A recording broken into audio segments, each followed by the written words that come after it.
গত 3 তারিখ থেকে মাধ্যমিকের টেস্ট পরীক্ষা শুরু হয়েছে। তোমরা সকলেই জানো আমাদের বিদ্যাসাগর স্টাডি সেন্টার থেকে মাধ্যমিকের বিভিন্ন বিষয়ের সাজেশান আমরা প্রোভাইড করেছি।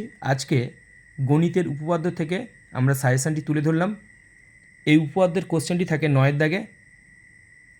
আমরা উপপাদ্যের জন্য 5টি উপপাদ্য সিলেক্ট করেছি, যেটি এবছর মাধ্যমিকের জন্য খুবই গুরুত্বপূর্ণ। 1 দাগে আমরা রেখেছি দেখো 34-এর উপপাদ্যটি, 2 দাগে রেখেছি আমরা 41-এর উপপাদ্যটি এবং 3 দাগে আমরা রেখেছি 48-এর উপপাদ্যটি। তোমরা যদি 34, 41 এবং 48 এই 3টে উপপাদ্য ভালো করে করো তাহলে দেখবে একটা কমন পাবেই। এছাড়াও তোমরা যদি এক্সট্রা হিসাবে দেখে রাখতে চাও তাহলে তোমরা উপপাদ্য নং 40 এবং উপপাদ্য নং 42 দেখে রাখতে পারো। এই 5টা উপপাদ্য যদি ভালো করে প্র্যাকটিস করো তাহলে মাধ্যমিকে এই 5টা থেকে একটা কমন পাবেই।